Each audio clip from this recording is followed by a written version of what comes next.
Good afternoon and welcome to this pre-summit press conference. We'll start with a statement from the Secretary-General and then we will turn to your questions. Good afternoon and welcome to my hometown, The Hague, for the 2025 NATO Summit. And this is my first NATO Summit as Secretary-General and the first NATO Summit to be hosted by the Netherlands. As a Dutchman and as a native of this beautiful city, it is particularly meaningful to me that we gather here this week. And we meet at a truly historic moment with significant and growing challenges to our security. As the world becomes more dangerous, allied leaders will take bold decisions to strengthen our collective defense, making NATO a stronger, a fairer, and a more lethal alliance. This will include a major new defense investment plan, ranging the benchmark for defense investment to 5% of GDP. A concerted effort to ramp up defense industry across the alliance, bringing not only greater security, but also more jobs. And a continued focus on support for Ukraine, alongside the pursuit of a just and lasting end to Russia's war of aggression. All of this is essential to keeping our 1 billion citizens safe. Let me now first say a word on Iran. When it comes to NATO's stance on Iran's nuclear program, allies have long agreed that Iran must not develop a nuclear weapon. Allies have repeatedly urged Iran to meet its obligations under the Non-Proliferation Treaty. On defense investment, in 2014, allies agreed to a benchmark of investing 2% of GDP in defense.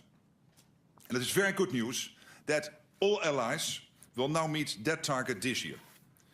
We started 2025 with several allies, 7, 8 allies, not meeting the mark. So we have made crucial progress in the last 5-6 months. But our security environment has changed, and not for the better. The threats we face today demand that we do far, far more to ensure we can effectively deter and defend. NATO has detailed defense plans in place.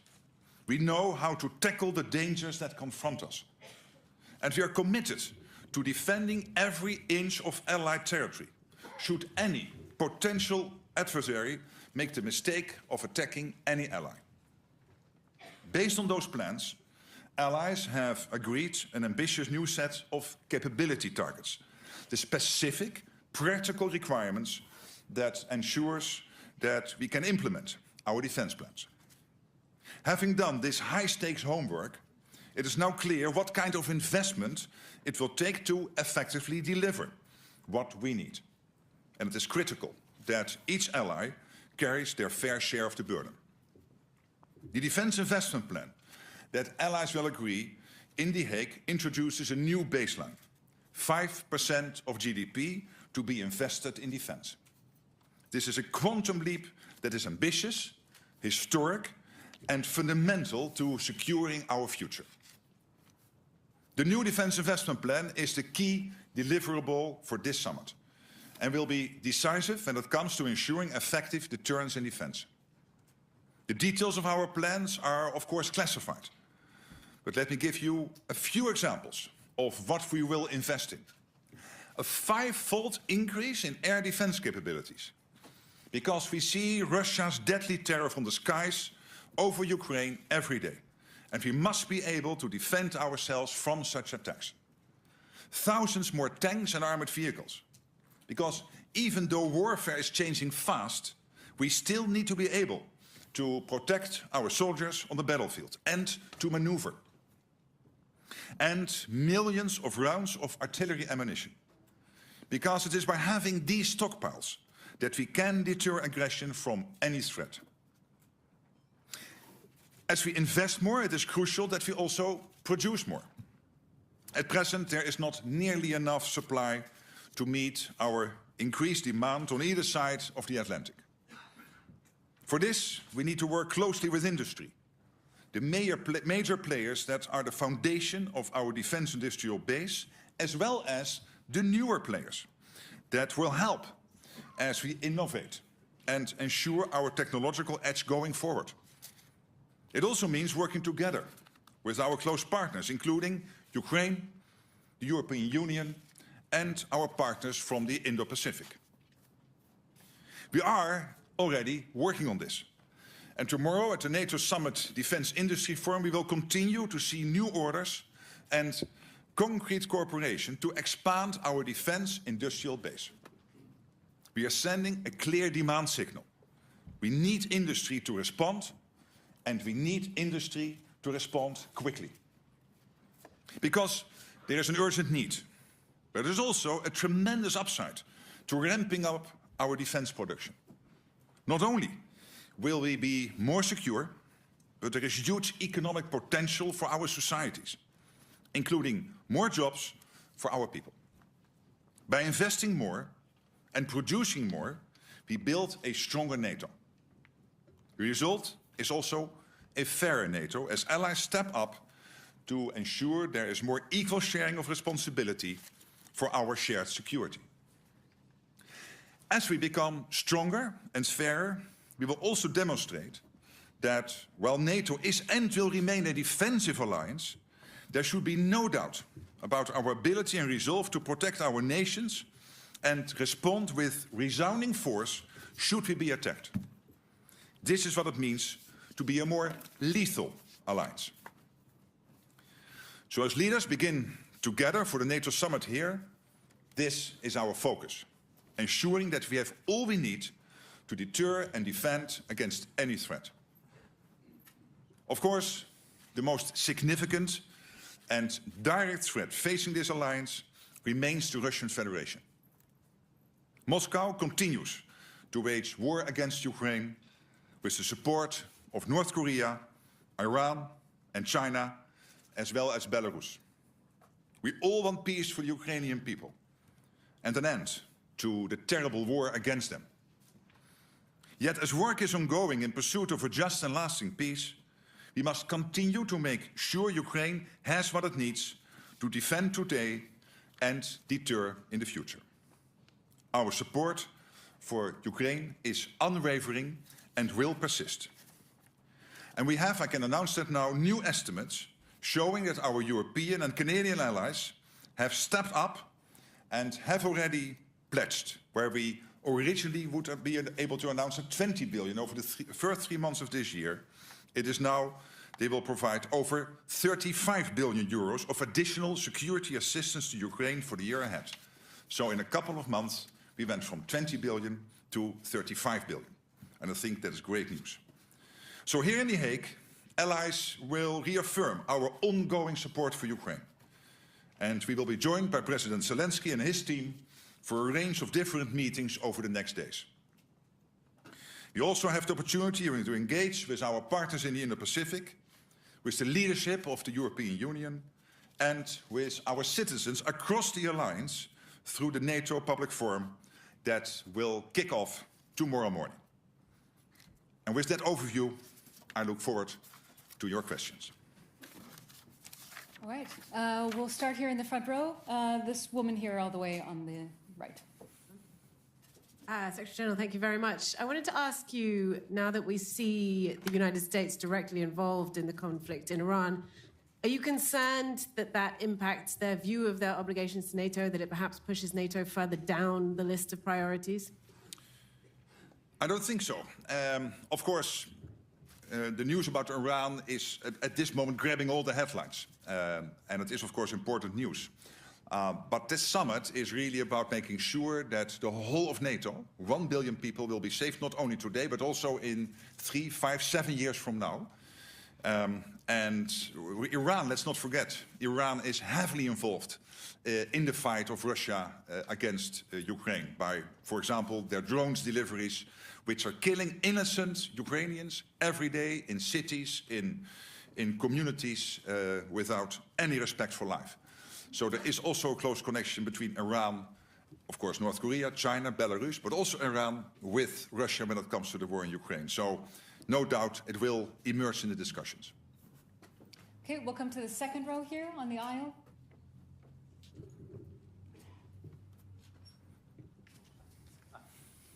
Thank you very much. Mr. Rutte, can you confirm that all allies, so not only Spain, are free to spend as much money as they want, as long as they guarantee that they will fulfill the capability targets? And if so, what's this 5% worth after all? Well, I would not buy the assumption in your question. So what we will agree as an alliance is a 5% target to spend on GDP when it comes to our collective defense. Some of us are already there almost. Take the United States. They're already spending almost 3.5% on the core defense. And no doubt they are close to spending the 1.5% on defense related. And countries like Estonia and Poland are very close. And for many others, it will still be a long road ahead. But really important that we do this. All right, let's go to the fourth row. Gentlemen, 3 in.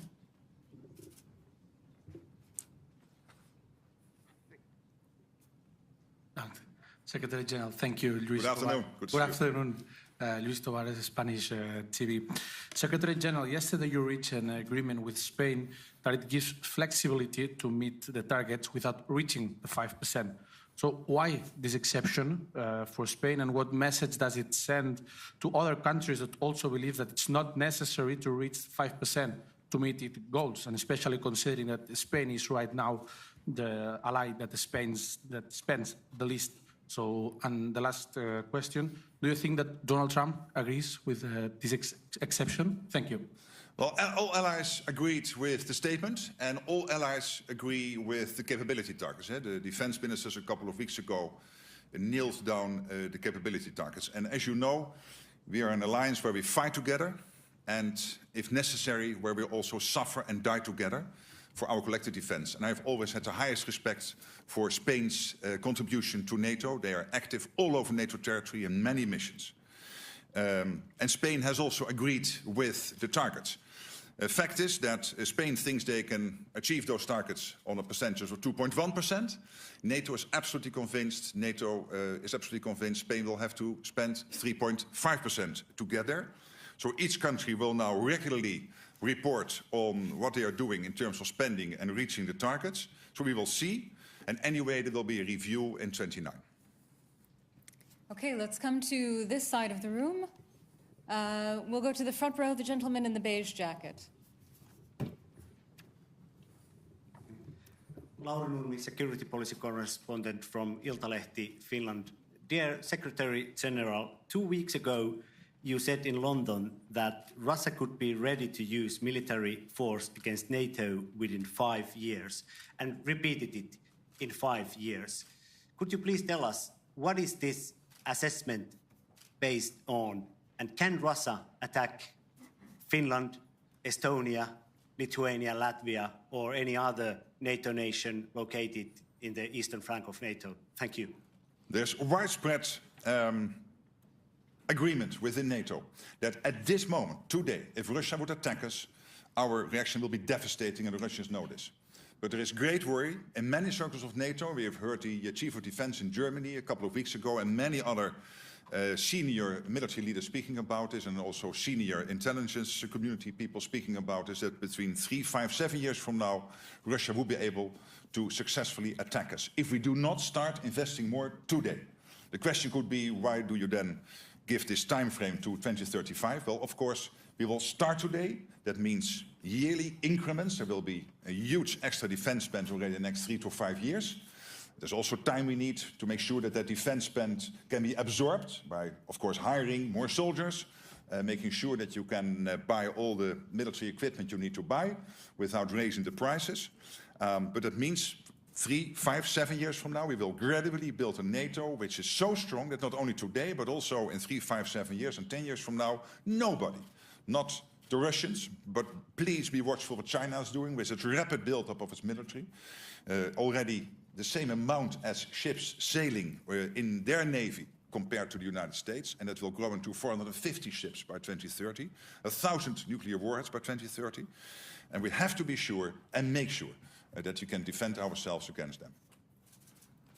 All right, let's come to the center front row, the gentleman in the glasses. Yes. Thank you for the floor. Dmytro Shkurko, National News Agency of Ukraine.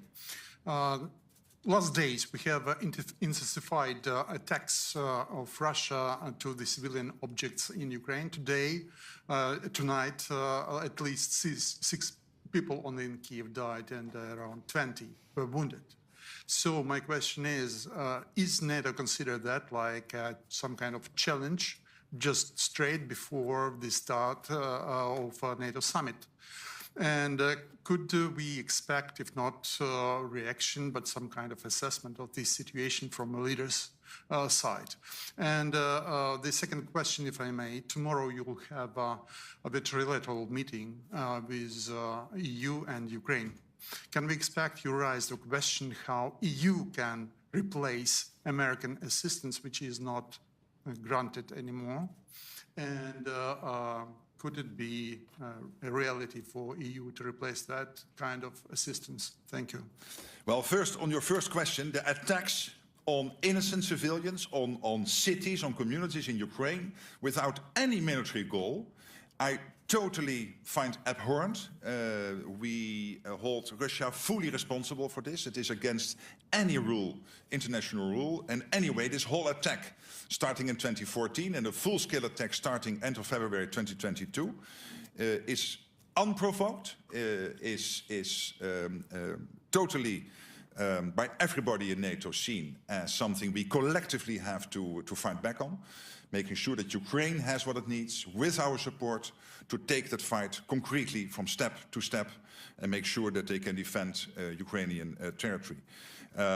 This is the reason why I think also last year in Washington, NATO allies agreed that for Ukraine there is an irreversible path of Ukraine to enter NATO.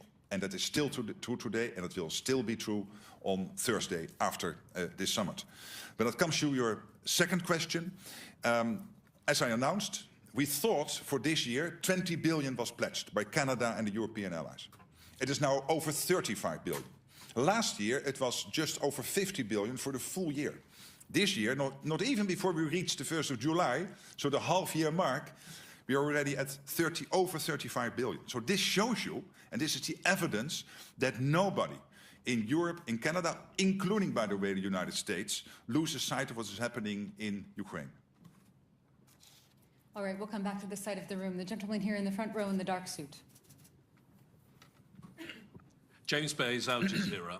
Secretary-General, NATO's position for more than 3 years has been very consistent. It's been criticizing Russia for breaching the rules-based international order by invading Ukraine.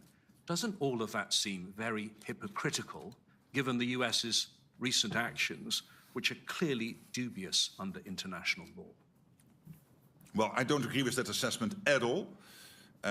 Obviously, NATO is concentrated on the Euro-Atlantic, but I do not at all, not one syllable of your assessment, sorry, on what you just said. With all the respect, of course, for your news outlet, which I always respect, but I think you have this completely wrong. All right, and staying in the front row, the woman here. Maria Vasiliou, Tanea, Greece. Back to the defense spending plan, you said there is going to be a review in 2029. How are you going to ensure until then that there is credible growth in spending by all members?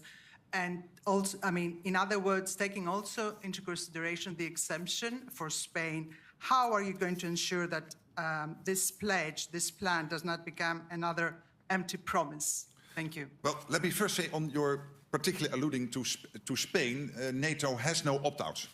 And NATO doesn't know side deals or side deals. So that's on the particular question you ask about Spain. What all allies will do is that, of course, they have the sovereign right and also the flexibility to determine their path for delivering on the NATO commitments.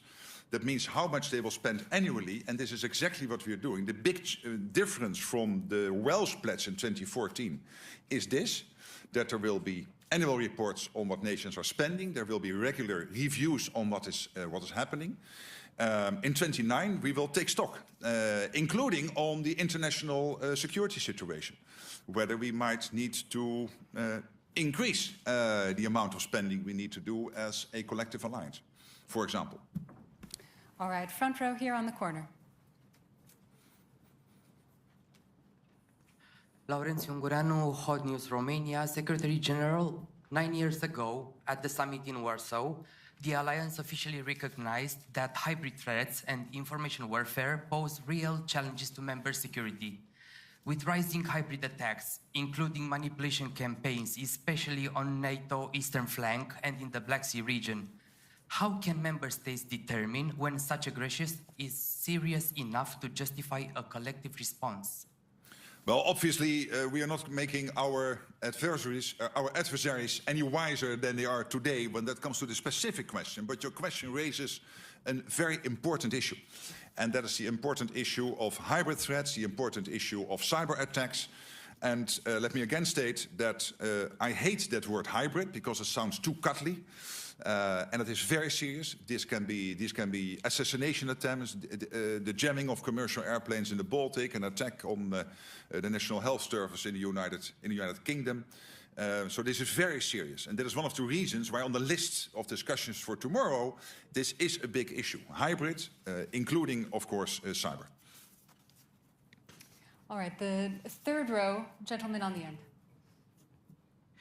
Thank you. My name is Ruslan Ignatovich. I'm journalist, Belsat TV, Poland. Mr. Secretary General, does NATO see a real threat of a possible new Russian invasion from the territory of Belarus during or after so-called Zapad 2025 Russian-Belarusian military exercises into Ukraine or into the Baltic states? Well, as I said, our alliance is so strong today that if Russia would try something today, they know our reaction will be devastating. So it would be very, very unwise by Vladimir Vladimirovich Putin or his crony in Belarus, in Minsk, to try anything against us. But obviously, we have to be sure that in 3, 5, 7 years from now, we are as strong as we are today. And that is why it is urgent that in this meeting, we will not only decide on the higher defense spending, but because of the changed security situation, we will have to spend more. So that when the call comes for each of our allies to chip in a collective endeavor to defend NATO territory, to defend every inch of NATO territory, that everybody is ready, has not only committed on paper, but also in reality, in terms of what they need to deliver to that collective endeavor. And let's not forget, I think it was in the FT this morning, an article making the difference between an alliance based on I will help you if you get attacked. Of course, that is what NATO will do, Article 5, but NATO is more. We have the plans in place, we have the structures in place, the command and control systems in place to make sure that we can immediately scale what each nation has at its individual level to make sure that they can then deploy that to the collective endeavor when we get attacked. My worry is two things, that if we do not spend more, that's in 3, 5, 7 years from now, we might not be able to do that. And secondly, that with the present level of defense production, which is also part of your deterrence, if we don't ramp that up, that's why this is next to Ukraine and the defense spending, one of the 3 issues at the summit, that our deterrence will not be strong enough. And that is why this ramping up defense spending is such an important subject. Okay. All right. The woman in the blue jacket, about a third of the way back.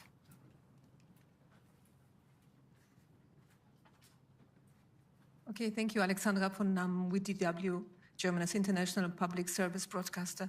One more question on the situation in the Middle East and Iran's threats to retaliate. NATO still has a mission in Iraq, so can you tell us what kind of protective measures have been undertaking to protect this mission? Thank you. Yeah, obviously I cannot directly answer that question because that is very delicate to talk about that in public, about these type of precautions. But you can be assured that allies are in constant contact, NATO as an alliance and all the allies when it comes to the situation in the Middle East and how that could impact our collective interests in the Middle East. And of course, when it comes to the Middle East itself, Iran, our allies are urgently and on daily basis navigating that crisis. Okay, in the row just behind her, the gentleman.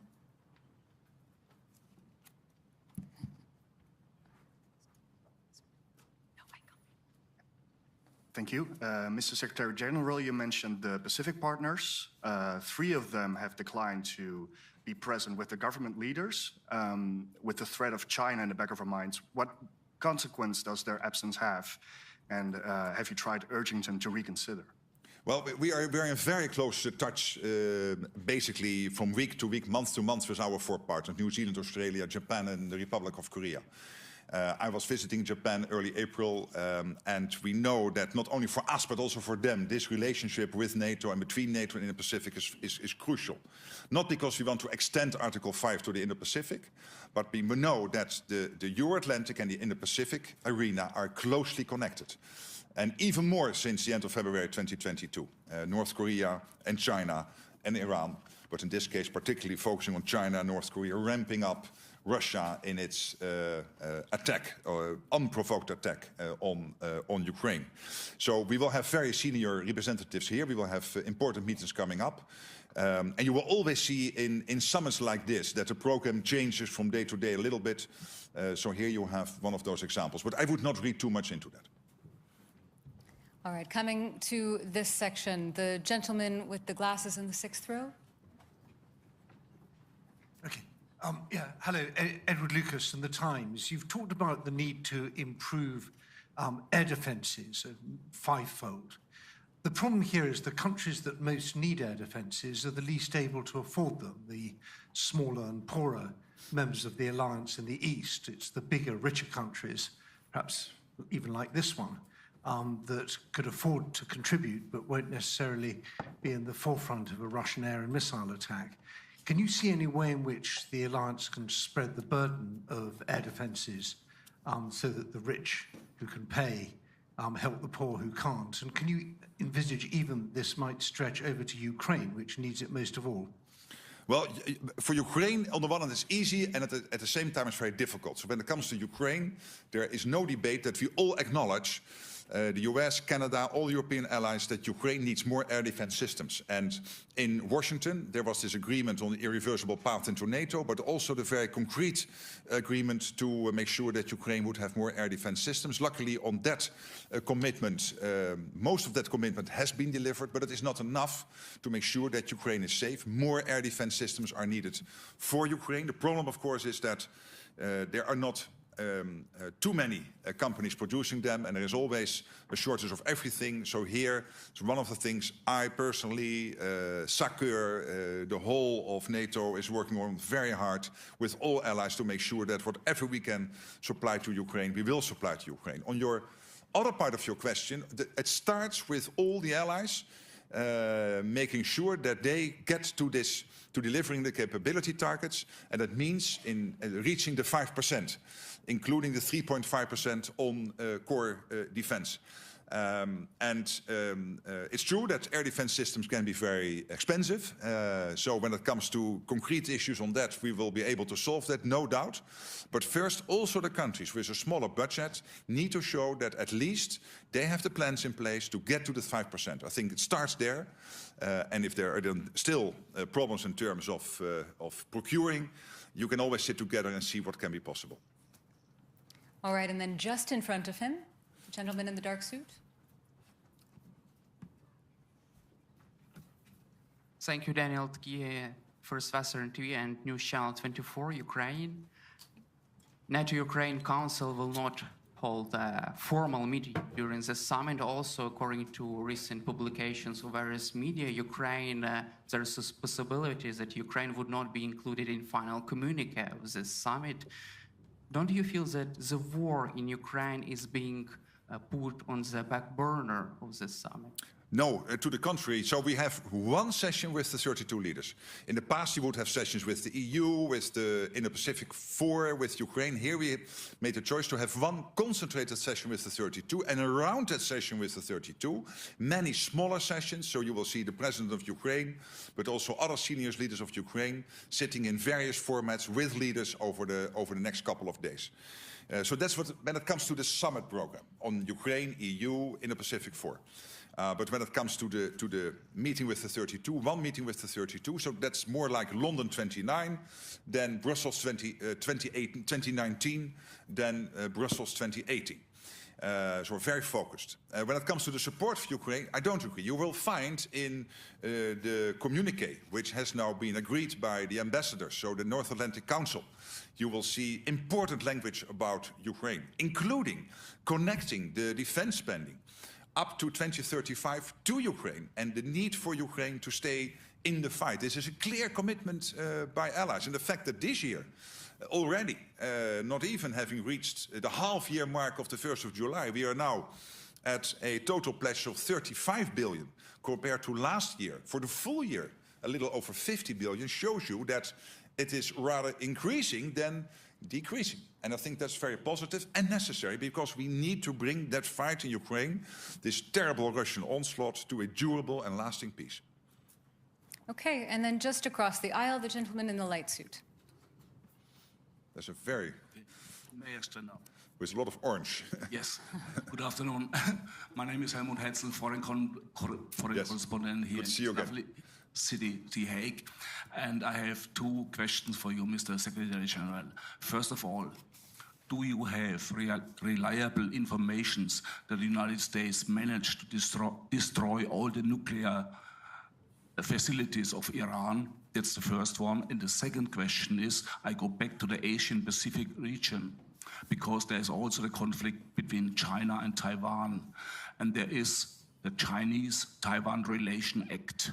That means that the United States are obliged to support, even maybe defend Taiwan if getting attacked by China.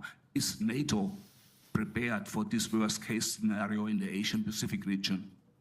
Well, on your first question, I have no news I can convey here. So, I mean, of course, NATO is very much concentrated and watching the Euro-Atlantic. But as I said, individual allies clearly navigating the crisis now in the Middle East, and particularly in close consultation with the American ally when it comes to Iran and the impact it will have on the region. And I already mentioned to you the statements earlier by NATO that we should prevent collectively to make sure as a world community that Iran would not get to a nuclear capability, violating the NPT. To your second question, as I said, we have this close relationship now with Japan, the Republic of Korea, Australia and New Zealand, exactly for the reason that these countries are very, very worried about the massive military build-up China at the moment is taking place. We know that out of the 10 biggest defense companies, only a couple of years ago, you would not find any Chinese companies. At this moment, you will find 3 to 5 Chinese defense companies in the top 10 of biggest defense companies in the world. And this shows you that this massive build-up is taking place and is having a huge impact also when it comes to the defense industrial production of China. And of course, they don't do this only because they want to have nice parades in Beijing. I guess it's there for a reason. And we are all very worried, of course, about the situation in Taiwan. And we also know that there is a risk that if the Chinese will try anything with Taiwan, that no doubt he will call his junior partner, Mr. Putin, and make sure that the junior partner in that relationship with China, Mr. Putin, will keep us busy here, if that would happen. That is one of the reasons why we have to stand ready. And we cannot be naive. We have to be clear on this. And that is why that extra defense spending is so important. That is why NATO does not have, as an alliance, opt-out, side deals, etc., because we all have to chip in. All right, second row, blue shirt. Thank you very much. Thank you, Secretary General. Good morning, sir. Good afternoon. Jonathan Deal, Yeah. BBC News, thank you. Yeah. I would like to go back to Iran. I know it's not on the agenda, but you raised it yourself. Donald Trump has mused as to whether regime change might not be a bad thing. Do you think regime change in Tehran would be good, or would you say don't go there? And then secondly, NATO has in the past intervened in regions outside the Euro-Atlantic. So I'm thinking of Libya in 2011, in Afghanistan. If Iran closed the Strait of Hormuz, it's a hypothetical, but you talked about NATO interests and defending its interests and responding. Would NATO intervene if Iran tried to close the Strait of Hormuz? Thank you. Well, let me say the following. I have to restrain myself on commenting. Of course, I would love to do that and answer your first question, but as Secretary General of NATO, it is my job to make sure that the 32 allies have what they need to have in terms of spending, industrial production, the support for Ukraine.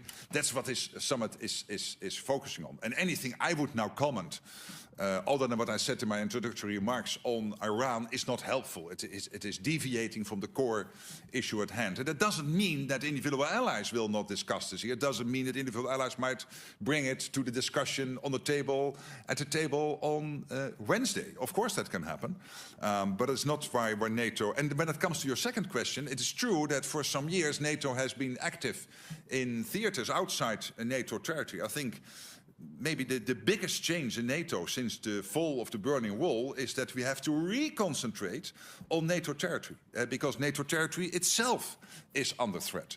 NATO territory itself is confronted with the massive build-up of Russia, the massive build-up of the military capabilities in China, the fact that North Korea, Iran, China are helping Russia, making Ukraine not into a regional conflict, but really a conflict which is concerning the whole world community, and really concentrate on that. Okay, we have time for just a few more questions. In the center, fifth row, the woman in the beige jacket. Okay. Thank you. Bibiana Piene from Norwegian News Agency. Our Prime Minister, Jonas Gahr Støre, today declared that, I'm sorry, I have to go back to Iran, but he today declared that the US attack on Iran is in breach of international law. So I would like to hear your position on this. And also, if I may, what are your biggest fear when it comes to the escalating conflict around Iran? What could possibly happen? What do you fear most? Now, my biggest fear would be Iran having a nuclear weapon. Really, let's focus on the essentials here. My biggest fear would be for Iran to own and be able to use and deploy a nuclear weapon. It would be a stranglehold on Israel, on the whole region and other parts of the world. And that is why NATO has said Iran should not, and this is a consistent position of NATO, Iran should not have its hands on a nuclear weapon. So, and I would not agree that this is against international law what the US did. Okay, front, all the way left.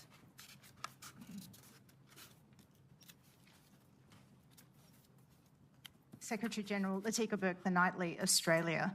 Going back to everything that you have discussed about the integrated threat picture between the Indo-Pacific and the Euro-Atlantic, is it your advice to Indo-Pacific countries that they also raise their defence spending to the new NATO standard? Well, obviously, let me also here try to limit myself a little bit. I'm already very glad that as an alliance, we will decide most likely on Wednesday. There is an agreement in the North Atlantic Council on this to move to get to this minimum of 5% of defense spending. And I think that's great news to deliver all the targets we have set ourselves. Of course, I would not be against our friends in other parts of the world spending more. But for me then to have an active goal on this, I think is not befitting my position. Okay, we'll come back to this side. The woman in the dark hair and the dark jacket.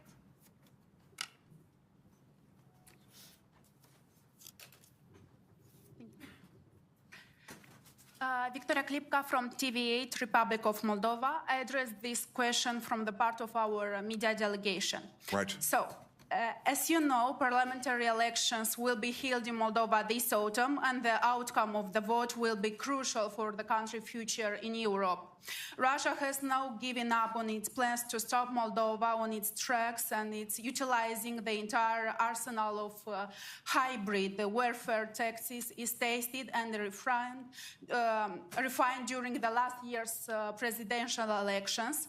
So Moldova returns to Russian sphere of influence would be not only dangerous for Moldova, but for the entire region. What is the view from NATO headquarters on the situation in Moldova, and how could NATO and its allies help Moldova to resist this unprecedented wave of hybrid warfare waged by Russia? Well, I can assure you, from my previous roles, Prime Minister of the Netherlands, we were active helping Moldova as a country, and I'm sure it still continues. As NATO, there is a close cooperation with Moldova on these very practical issues, and Maya Sandu, the President of the Republic, myself, I visited her a couple of months ago when I returned from Odessa, and it was a very pleasant discussion. We are closely coordinating. I know that Romania, our ally, Bucharest, Romania, is of course also very much involved, making sure that Moldova can defend itself as much as possible against the hybrid threat. Okay, and one final question. The woman in the yellow jacket here.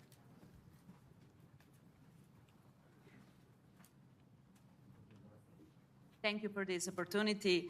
Secretary General, with the war in Ukraine, ongoing and rising tensions in the Middle East, along with US involvement, would you say NATO is facing one of its most challenging security moments? In light of that, could this wider instability also impact the Western Balkans? Should we from the Western Balkans be worried? Thank you.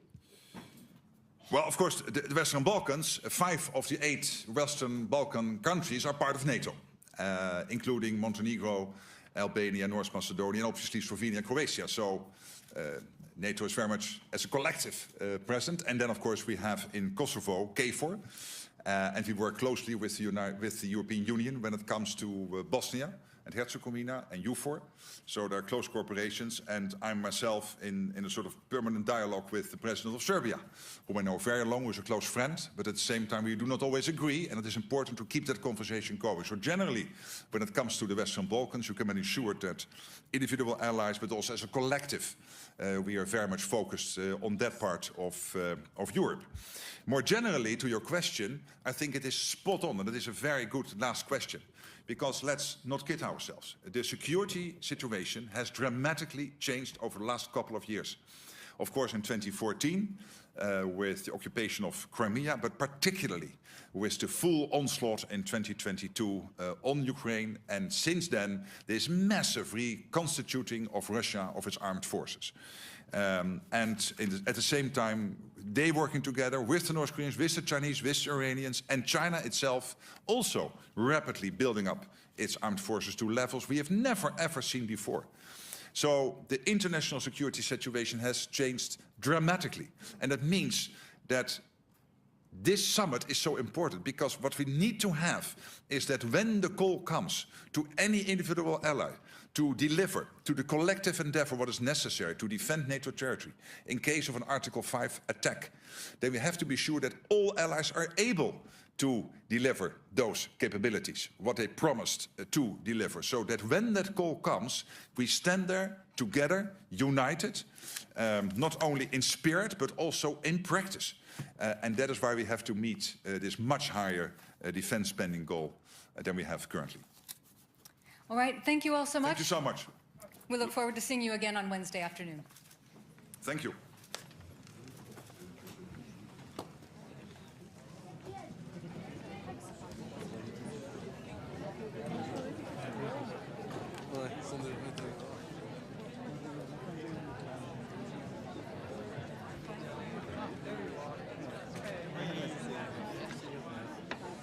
You have them somewhere here?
I'll buy you a star, not just a star, but the best one in the sky. You'll have a cloud to sleep on, a cloud as soft as an angel's sigh. A